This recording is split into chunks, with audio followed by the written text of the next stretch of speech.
due to a clumsy mistake by the Samurai. The Italian Grand Prix has no qualifying session in this video due to him not recording it on time, but you did not miss much because Takuma Sato will start P16 after Q2 was pretty much rainy weather and Q3 as well, but I was not in Q3, I was in Q2 and I will start P16. And in light of this, we will have 2 races in one video, so I do hope you enjoyed this video, but for now, let's give it over to Martin Brundle to talk about the Italian Grand Prix. Enjoy the rest of the video. Turn up the volume and get ready for the Italian Grand Prix, coming to you live from Monza. Monza is one of the classic circuits, and it's also the quickest on the Formula One calendar.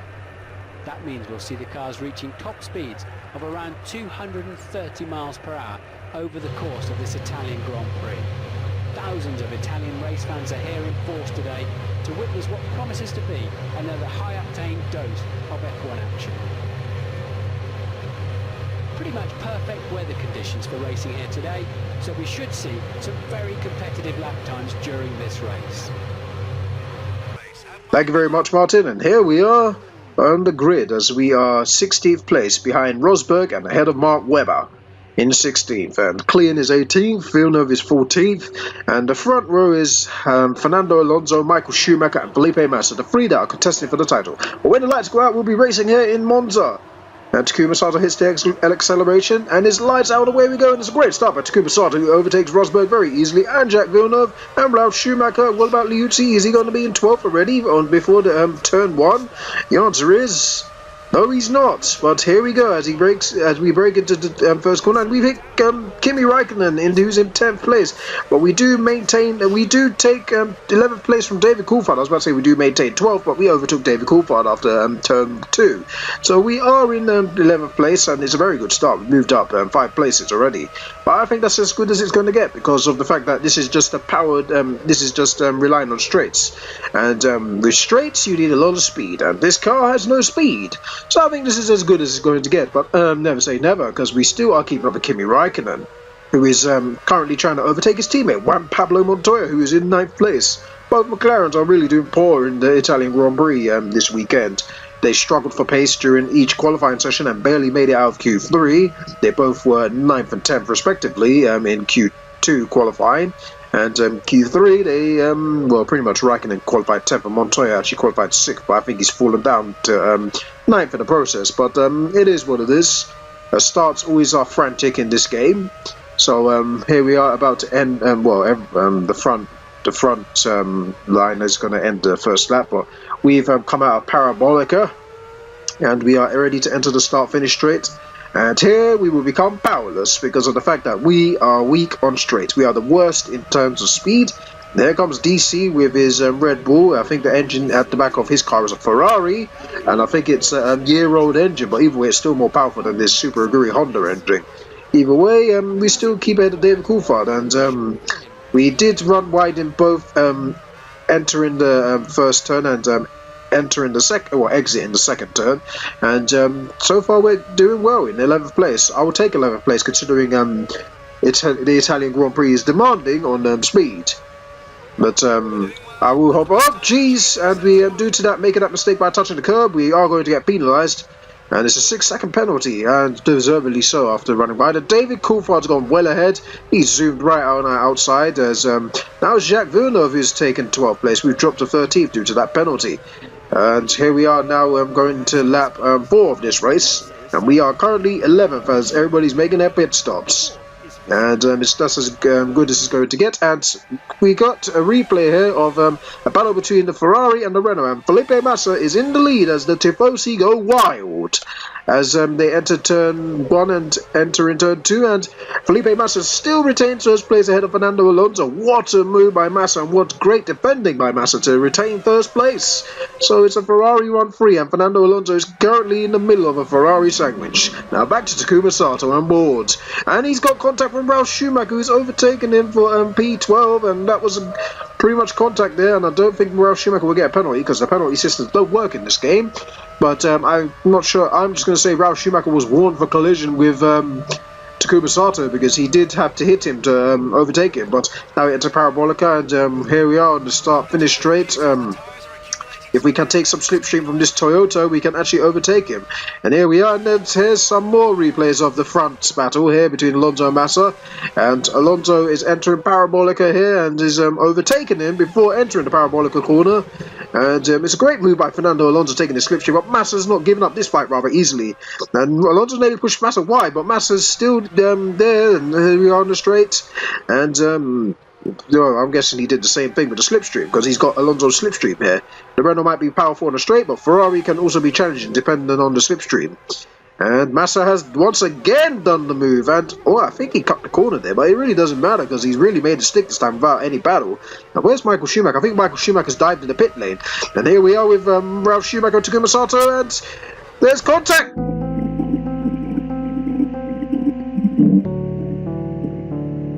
There's contact, and we got a puncture. It was eventual that this was going to happen, and the price we paid is very huge.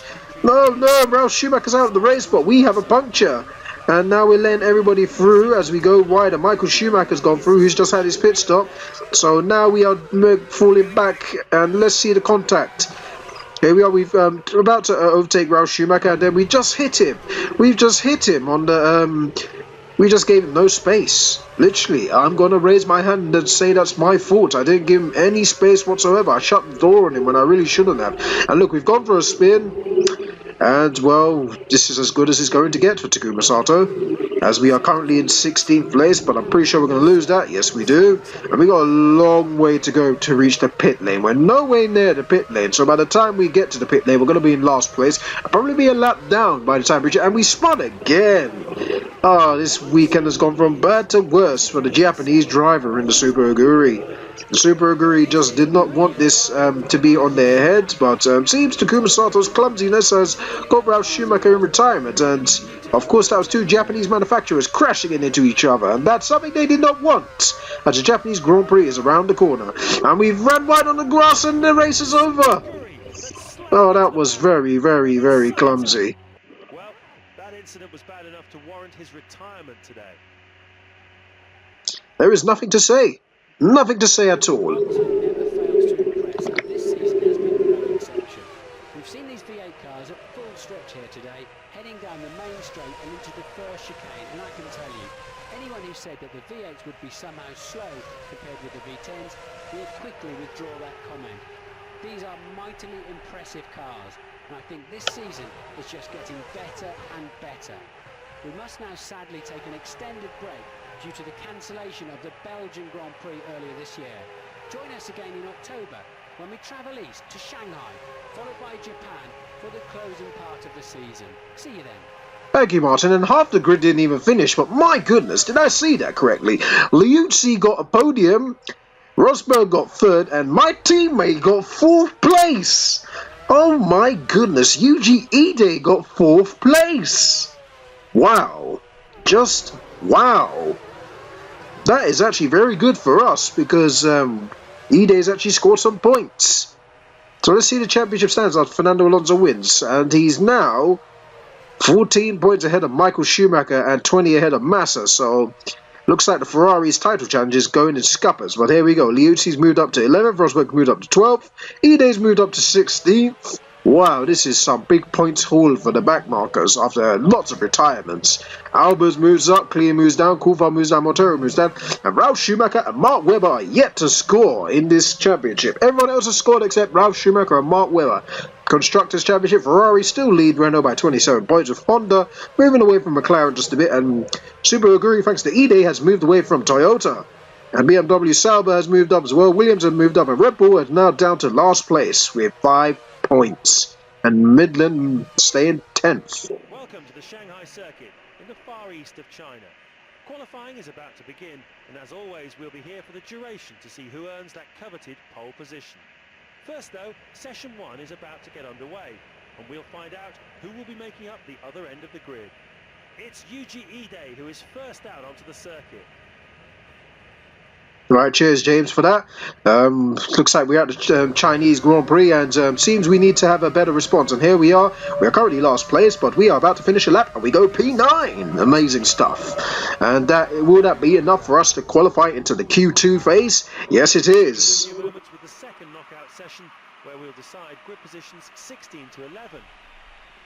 Thank you, James. And there's our usual suspects. Jack Villeneuve is back in his place, but now we're going to Q2. And once again, we are not done a lap yet, but a 1:39 should be enough for us to get to Q3. And we've done a 1:39.965. Is that going to be enough to qualify into Q3? We shall see, because that was the one and only lap I did. We'll continue with session 3 of qualifying in a few moments. And that's P9. So we've been P9 twice in a row. And Clean, Webber, Ralf Schumacher, David Coulthard, Nick Heidfeld, and Rubens Barrichello are all out. Here we are in the final parts of qualifying, and here is our last lap. What place will it be? We won't be in pole position, but what will this lap be? And we've done it, and we're P9. The grid order looks like this. Great qualifying session. I've really enjoyed it, and I'm sure you have too. Looking at the grid lineup, there seems to be a number of intriguing battles waiting to be resolved on race day. We look forward to sharing it with you. Goodbye. Hello and welcome to the Chinese Grand Prix, coming live from the spectacular Shanghai race circuit. The first Chinese Grand Prix took place in 2004. Although a relative newcomer to the F1 calendar, the Shanghai circuit, designed by the famed Hermann Tilke, is state-of-the-art. It's also the most expensive Formula One facility ever made, costing a staggering $240 million US. Thankfully it's dry here, but the temperature has dipped somewhat. And here we are on the grid as we finally finish our formation lap, and we warmed up the tyres the best we can. Yeah, our two front tyres are cold, but that's okay. And we line up in front of Nico Rosberg and behind Jenson Button and Jarno Trulli, who's one grid slot ahead of us. We start on the 5th row of the grid.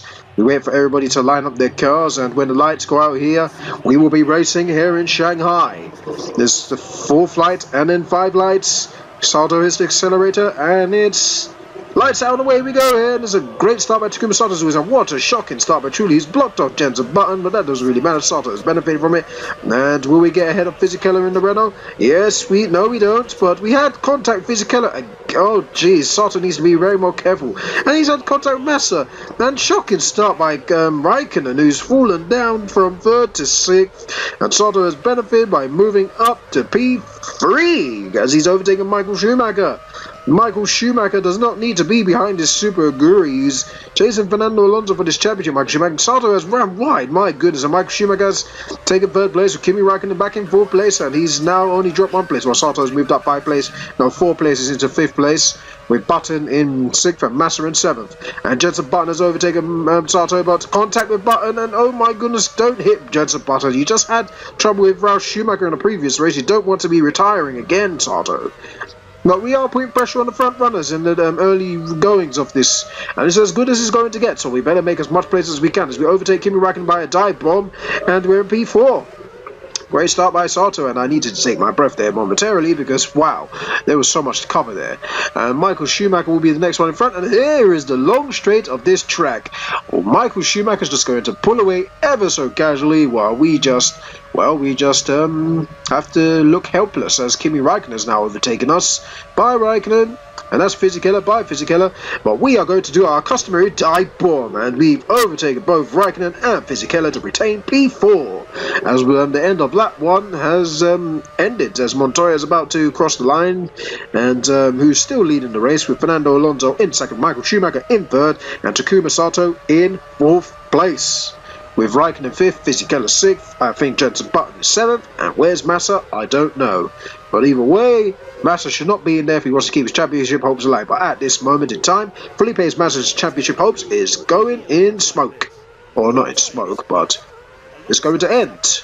Massa was once leading this championship before his retirement and off form. And Michael Schumacher, somehow every time I retire, Michael Schumacher does pretty bad himself, and Fernando Alonso benefits from it. So Michael Schumacher does have a mountain to climb, but there's still races to go, and the championship is far from over. But the Constructors' one looks pretty much sealed, as Ferrari looks like they're planning on seeing it here in China. or Japan maybe, because there's this is the third race, you know, and after this race it will be Japan and then Brazil. So there's not much races left to go in this 2006 season with Takuma Sato, and we've had a very good season considering we are in the top 10 of the championship, which I said that will be my goal. And to have 2 podiums, we've had 2 podiums during the season, so I consider this an achievement really, considering my failures. Where I could have won the San Marino Grand Prix if it wasn't for an engine failure, and I could have gotten another podium if it wasn't for another engine failure in the first race in Bahrain. But either way, out of that, we are currently P4, and we are going to be helpless on this straight. No, we're not, because we're 1.7 seconds ahead of Kimi Räikkönen. And here we are on, we skipped 2 laps ahead, and we are still in P4. And Fisichella has gone ahead of Kimi Räikkönen for P5. So now we're being chased by the Renault of Giancarlo Fisichella, who has the best straight line speed in this game, the Renault. And Sato has run wide, and Fisichella has gone through, and that is us out of P4 and have dropped to P5. And Fisichella has benefited from Sato's mistake running wide in the final turn. And there's oil on the track. Oil on the track. And we don't know where it is, so we're just going to drive cautiously. And we are due a pit stop in the next lap, actually, as we speak. But there's the oil, and we've got past it rather easily. And Massa is in 7th place. He's moved up from 8th place to 7th. So Massa is moving up slowly, but this is not the way he wants to. This is not where he wants to be if he wants to fight for the championship. But I'm afraid he's probably going to have to play number 2 to Michael Schumacher now, because Michael Schumacher is the one that has the championship hopes. And we are going to skip ahead, and we are on lap 6 of this race, and we move up. I think we moved up into P4 again, actually. And we are due to pit in the next lap. But Kimi Räikkönen has come out of nowhere. And Kimi Räikkönen, I think something's happened to Räikkönen because he's fallen out. And Barrichello is in 6th place and Button is 7th. I think after that contact with Sato, Kimi Räikkönen has spun. And now Sato extends the gap. That looks like it's going down as a racing incident. We will go to replays in a minute. And my commentary is a very big mess, but that doesn't really matter because there was contact between Sato and Räikkönen. And wow, wow, wow, that was amazing. And here we go. Here's what happened. Kimi Räikkönen pretty much had Sato's slipstream. He was on the verge of overtaking Takuma Sato here. And Sato just shuts the door on him, it looks like. And Sato had every right to shut the door on Räikkönen because Sato was in front of him, who had the racing line. So that goes down as a racing incident. I would like to think that isn't my fault, because of the fact that I had the racing line and I was in front of Räikkönen. But here we are diving into the pits. We don't want to beach it into the gravel or beach it off the track like Lewis Hamilton did a year later. This is 2006, of course. A year later in 2007, and then we are in the pits. There's the Ferrari. I think that's Michael Schumacher, because Michael Schumacher was in front of us, and Michael Schumacher should be able to come back out in front of us. And there's another car in the pits. I think that is the Honda Barrichello. And we are ready to do our first pit stop in a very long time. We did pit stop in Italy because we retired, and here we go, and it's 8.9 seconds. And here we are. Where are we coming out? We are currently in 5th place. Did we get ahead of Fisichella? The answer is no. And did Michael Schumacher get ahead of Fernando Alonso? I think he has. I think Michael Schumacher actually jumped Fernando Alonso in the pit stops. Amazing stuff to get ahead of Fernando Alonso, and Michael Schumacher does in fact need this to keep the championship alive, as if he wants to win it, of course. But Fernando Alonso losing out to Michael Schumacher in the pit stops, I don't think he will be too concerned, because he still has that massive championship lead of 14 points. Michael Schumacher will close that down to 12 if he finishes ahead of Fernando Alonso, depending on what happens with either driver between Alonso or Montoya. But for now, we are not going to see Michael Schumacher close the gap down by too much. We're only going to see him close it down by 2 points as it stands, unless Fisichella can somehow overtake Fernando Alonso. But I don't think Fisichella will get in the way of this championship, considering he is going to be number 2 to Fernando Alonso throughout the rest of this championship. So we're going to skip ahead to lap 9. Well, we are in lap 9, and we've made another mistake. That's going to invite Felipe Massa onto us. And yes, it is. And we are now starting lap 10, and Felipe Massa is onto our tails after we made that mistake, and now that's invited pressure onto us, which we did not need. We do want these points because of the fact that we did not score any in Italy after our crash against Ralf Schumacher, which was my fault, and then the crash after trying to make it back to the pit lane after touching the grass, and we ended up spinning. So yeah, that kind of sucked, the Italian Grand Prix. So I hope to in my next career mode I will do well in Italy again. So yeah, career mode in 2006 will be something special, but not now. And we are currently on the penultimate lap of this race, and Felipe Massa is pressuring us, so we are going to keep on board with this fight between Takuma Sato and Felipe Massa. Felipe Massa has gone past Takuma Sato. No, he hasn't, but Sato's closed the door on Massa. Will Massa come back and attack him? The answer is no, but this fight is far from over, because Ferrari do want Felipe Massa ahead of Takuma Sato, just to try and win this Constructors' Championship, because at the moment, I think Alonso and Fisichella are scoring more points than Michael and Felipe Massa. Michael Schumacher, sorry, and Felipe Massa. Takuma Sato has run wide. Where is Massa in all of this? I don't think he's. I think he's closed the gap down just by a tiny bit. He is. Oh my goodness, he's 1/10 behind Sato. I'm not even gonna. Oh, there he is, and oh, that was very close. Oh my goodness. Now where's Massa again? Did he make a mistake? No, Sato has, and Massa, there he goes ahead. And we made contact, and then Sato just cuts him back and overtakes him again. My goodness, I'm running out of breath every time I talk about this fight. But this is far from over, and of course we're going to get to this long straight. I think this is the longest straight in any circuit ever, and while being in this car, of course, Takuma Sato will be extremely powerless against, I was about to say Ralf Schumacher, against Felipe Massa in the Ferrari. And there goes Felipe Massa as he is, front wing damage. While overtaking Massa in the previous chicane, we did contain front wing damage. I forgot to say that, but we take out a customary dive bomb, and it was really worth it as we do overtake Massa for P5 again. And seems the final lap has begun for Juan Pablo Montoya, Michael Schumacher, Fernando Alonso, and Fisichella, who are currently ahead of us.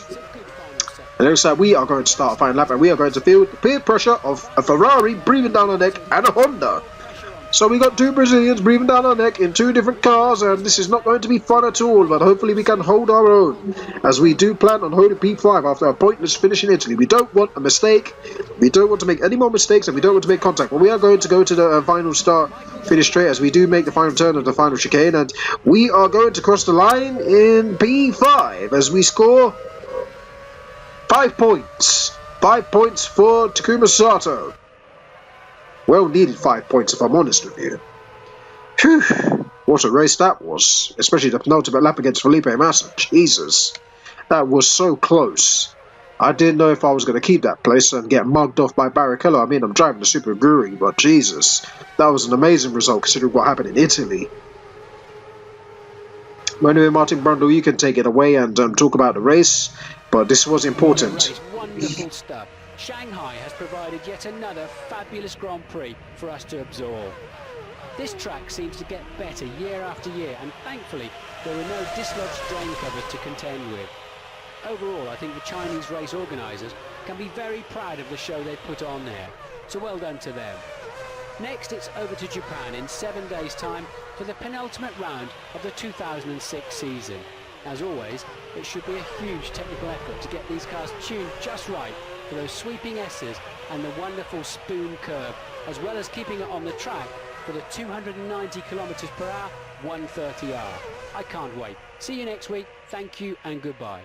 Cheers, Martin. I was about to say that was important for Michael Schumacher, who finished ahead of Fernando Alonso, and by doing that, he keeps his championship hopes alive as he closes the gap down from 14 points to 12. So with two races to go, Michael Schumacher definitely needs to pile the pressure on Fernando Alonso by making him win. And Fernando Alonso does need to at least mess up one race by finishing fourth and Michael winning. But yeah, we definitely do want this championship to go down to the wire between Michael Schumacher and Fernando Alonso. But Japan is a track that both cars has excelled, and hopefully we do have a good fight on our hands when it comes to Japan, but that will be in the next video, of course. But for now, let's check the Constructors' Championship. Yes, Ralf Schumacher did not finish again, and he does not score. Ferrari are 27 points ahead of Renault, who can seal the championship in Japan if they finish better than Renault. And Honda is now 5 points ahead of McLaren, so that is a battle for third place, and that's going to be a very interesting battle between Honda and McLaren after Montoya wins and scores more points than both Button and Barrichello. So Montoya's late resurgence into the second half of the season has been very important, as McLaren are battling for P3 in the Constructors' Championship. But with Japan being the penultimate race of the season, everything's going to be set alight. Will the championship be won, or will Constructors' Championship be won, or will McLaren overtake Honda? All those questions will be asked in the next race in Japan. This is SamuraiT-X signing out for this episode. Until then, thank you guys for watching, and I shall see you guys in Japan. Goodbye, everybody.